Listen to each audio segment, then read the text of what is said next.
Oke, bismillahirrahmanirrahim. Assalamualaikum warahmatullahi wabarakatuh. Baik, anak-anak, kita akan mempelajari bab trigonometri, perbandingan rasio trigonometri. Ini pertemuan awal ya. Oke, di sini sebelum kita mempelajari bab trigonometri, kalian harus tahu karena trigonometri ini berkaitan dengan segitiga siku-siku. Nah, di mana kalian harus tahu dulu terlebih dahulu ciri-ciri segitiga siku-siku. Mungkin ada yang masih ingat? Ya, segitiga siku-siku itu memiliki satu sudut yang berukuran 90 derajat. Salah satu sudut dalam segitiga siku-siku adalah siku-siku, yaitu sudut yang besarnya tepat 90 derajat. Nah, yang mana? Yang ini. Biasanya simbolnya seperti itu atau seperti simbol L, siku ya. Kemudian, dapat dibentuk oleh garis tegak lurus dalam geometri kartesius, sehingga siku-siku dapat terbentuk jika dua garis yang bertemu saling tegak lurus ya. Nah, contohnya ini. Jadi di sini BC itu alas, kemudian dia tegak lurus dengan garis AB. Nah, seperti itu tegak lurus ya. Kemudian sisi segitiga siku-siku. Nah, dari gambar yang ditunjukkan oleh sebelah kiri yang ini terlihat bahwa sisi siku-siku itu adalah sisi AB. Nah, cara nulisnya adalah sisi AB ada garisnya di atasnya ya. Sisi AB atau sisi AB ini biasa dipakai huruf kecil. Nah, ini kalau berdasarkan gambar ini adalah sisi C. Jadi sisi AB itu sama dengan sisi C, kemudian sisi AC itu sama dengan B, kemudian sisi BC itu adalah sama dengan A. Kemudian selain sisi ada juga sudut segitiga siku-siku. Ada berapa sudut? Ya, namanya juga segitiga, berarti ada tiga sudut. Yang pertama adalah sudut ABC, simbolnya itu sudut itu seperti ini. ABC ukurannya adalah 90 derajat. ABC gitu ya. Nah, jadi huruf yang di tengah ini menandakan sikunya dari segitiga siku-siku. B berarti 90 derajat. Kemudian ada sudut ACB, A, C, B. Nah, di sini ada keterangan ada suatu sudut berukurannya yang sudah diketahui yaitu adalah alfa ya. Kemudian ada sudut BAC, sudut BAC. Ya, ini ukuran sudutnya tidak diketahui. Jadi ada tiga sudut untuk siku-siku ya. Nanti akan berbeda-beda untuk tergantung huruf masing-masing gitu dan huruf yang digunakan adalah huruf kapital. Kemudian kita akan mempelajari penamaan sisi segitiga siku-siku ya. Di sini kita kenal ada yang namanya sisi miring atau hipotenusa. Gimana cara menentukan sisi miring? Nah, di sini ada tiga sudut tadi kan. Nah, sisi miring itu memiliki definisi sisi yang berada di seberang atau di depan sudut siku-siku. Jadi kalian terlebih dahulu lihat terlebih dahulu untuk sudut siku-siku yang mana. Nah, yang ini, maka sisi yang berada di depan atau di seberang sudut siku-siku ini dia dinamakan sisi miring ya. Atau kita singkat saja mi misalkan ya. Kemudian ada sisi depan. Definisinya sisi yang berada di seberang sudut alfa atau sudut yang diketahui ya. Kita cari sudut yang diketahui sebelah sini. Nah, di depannya itu ada suatu sisi yang kita kenal dengan sisi depan. Boleh disingkat itu misalkan D. Kemudian ada sisi samping, sisi yang berada di seberang sudut yang tidak diketahui atau sisi yang berada di samping sudut alfa. Yang mana? Berarti sisanya. Nah, ini di depan sudutnya ada sisi, ini adalah sisi samping atau bisa disingkat SA ya. Kemudian, nah di sini biasanya ada segitiga siku-siku. Nah, ini sengaja segitiga siku-sikunya walaupun ukurannya sama ya, tapi ini dirotasi, diputar-putar ya. Jadi tidak selalu bentuk segitiga siku-siku itu seperti yang sebelumnya ya. Kita lihat di sini di gambar paling kiri. Nah, di sini ada segitiga ABC. Siku-sikunya di B. Nah, untuk menentukan sisi miring seperti yang tadi kita cari dulu sisi yang berukuran 90 derajat atau siku-siku ada di B. Nah, ini di depannya itu adalah sisi AC, ya kan? Nah, maka sisi AC ini adalah sisi miring. Kemudian sisi depan sebelah mana? Nah, kebetulan di sini ada sudut yang sudah diketahui. Kalau tadi contohnya itu alfa, ini adalah contohnya theta dibacanya ya. Jadi tidak selalu alfa, bisa theta, bisa beta, bisa pakai huruf gitu ya. Nah, di sini menandakan bahwa sudutnya diketahui ya. Beda dengan yang sudut C tidak ada ukurannya, tidak diketahui. Berarti sisi depan itu berada di seberang sudut yang sudah diketahui, tarik ke depan. Nah, ada sisi BC. Sisi BC ini adalah sisi depan, ya. Kemudian sisi samping, nah ini berarti sisanya berada di seberang atau di depan sudut yang belum atau tidak diketahui. Itu adalah AB, maka AB itu merupakan sisi samping. Kita beralih ke tengah, di sini ada segitiga, ya. Segitiganya siku-siku juga, karena di sini ditandain ada simbol lain dari siku-siku yang berukuran 90 derajat, huruf L, ya. Jadi kita tahu itu adalah 90 derajat. Sisi miring tadi berada di depan atau di seberang sudut siku-siku. Nah, ini ada sisi apa? Sisi Ki, ya. Nah, berarti sisi Ki ini adalah sisi miring. Nah, kalau misalkan cuma ada satu huruf, ini biasanya dia menggunakan huruf kecil. Kemudian sisi depan, cari sudut yang sudah diketahui selain yang siku-siku. Oh, ternyata ada beta. Di depan sudut beta itu ada sisi P. Jadi sisi P ini merupakan sisi depan.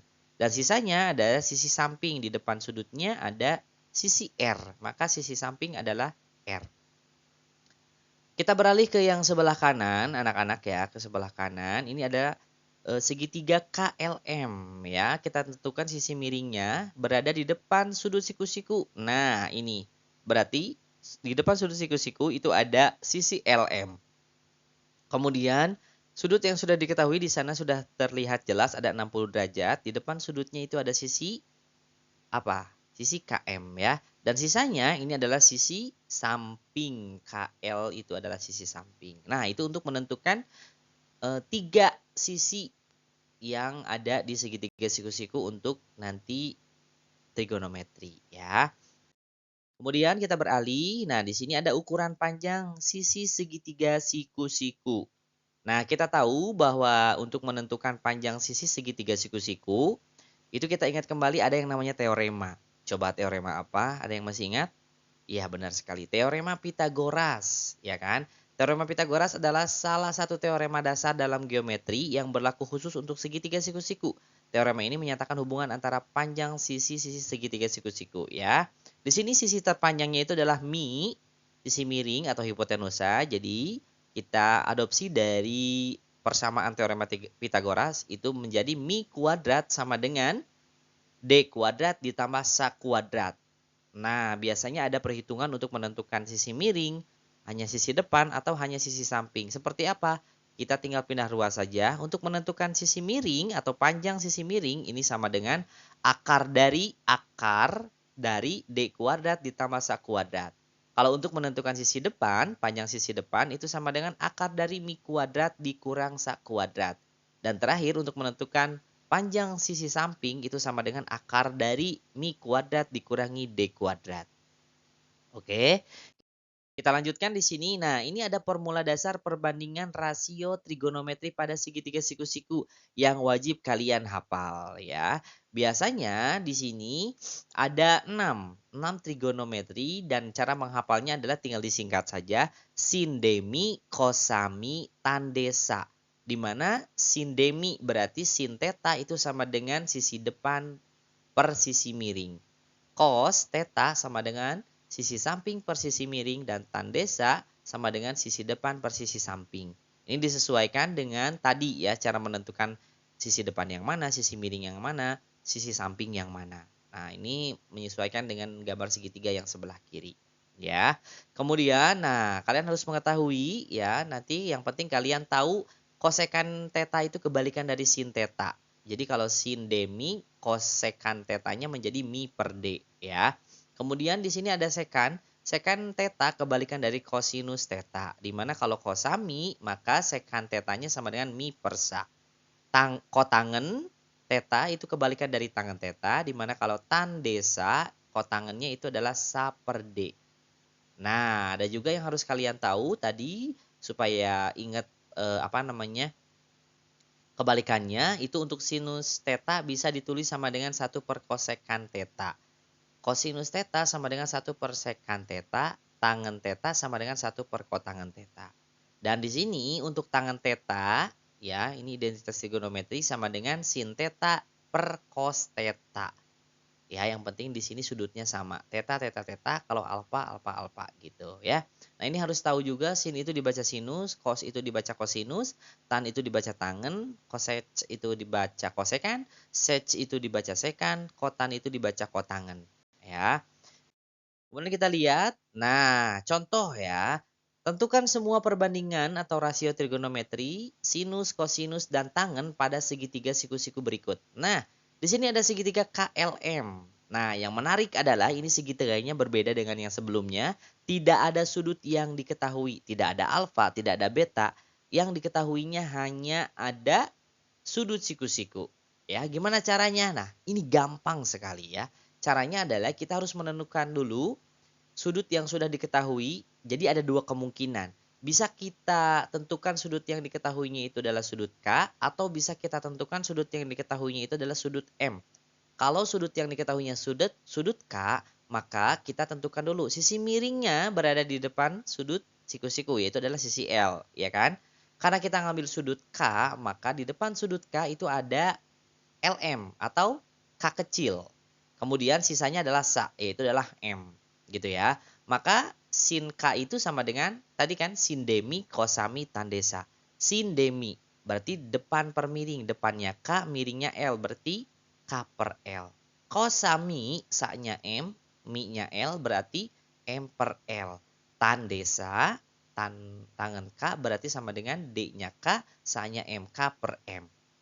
Oke, kemudian nah untuk menentukan sudut depannya M gitu kan. Kalau kita tentukan sudut depannya M, maka sisi miringnya masih tetap sama di depan sudut siku-siku itu adalah L. Kemudian di depan sudut M, nah itu ada M kecil ya kan. Maka itu adalah sisi depan dan sisanya sisi sampingnya adalah K. Sehingga perbandingan trigonometrinya untuk sinus M itu sama dengan D mi M per L, cos M sama dengan sami sama dengan K per L. Ini berdasarkan ini ya. K per L sami, kemudian tan M itu D per Sa. D-nya M, Sa-nya K berarti M per K. Nah, seperti itu ya. Kalau misalkan ada sudut yang tidak diketahui. Jadi ada dua kemungkinan untuk menentukan sisi depan dan sisi sampingnya.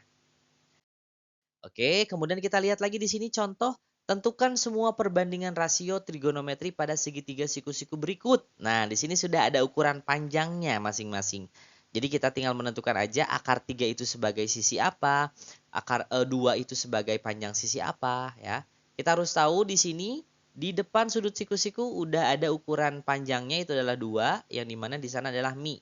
Maka mi-nya ukurannya 2. Kemudian di depan sudut 60 derajat ada akar 3. Maka sisi depannya adalah akar 3. Nah, yang belum ada di sini adalah sisi samping. Sisi sampingnya menggunakan tadi, benar sekali teorema Pitagoras. Untuk menentukan sa, masih ingat? Rumusnya adalah akar mi kuadrat dikurang d kuadrat.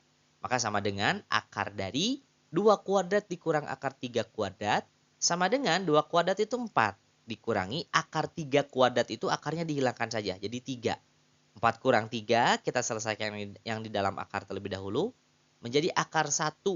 Akar 1 berapa? Sama dengan 1. Jadi sa-nya itu berukuran panjangnya itu adalah 1 satuan. Oke, maka kita akan bisa menentukan perbandingan trigonometrinya sin demi, D-nya akar 3, mi-nya 2. Berarti sin 60 derajat itu adalah akar 2 per 3. Oke, cos sami, sa-nya itu adalah 1, mi-nya itu adalah 2. Maka cos 60 derajat sama dengan 1 per 2. Tan desa. Oke, D-nya akar 3, sa-nya 1, berarti tangan 60 derajat itu adalah akar 3 per 1. Sama dengan akar 3 disederhanakan ya. Kosekan 60 derajat. Kosekan itu kebalikan dari sinus. Jadi kalau sinusnya akar 3 per 2, maka kosekannya jadi 2 per akar 3. Oke. Nah, sekan 60 derajat itu kebalikan dari kosinus 60 derajat. Jadi 1 per 2 kebalikannya jadi 2 per 1. Disederhanain jadi 2. Oke. Kemudian terakhir kotangan 60 derajat itu kebalikan dari tangan 60 derajat. Tangan 60 derajat itu adalah akar 3 per 1. Maka kebalikannya jadi 1 per akar 3. Nah, seperti itu cara menentukan perbandingan atau rasio trigonometri pada segitiga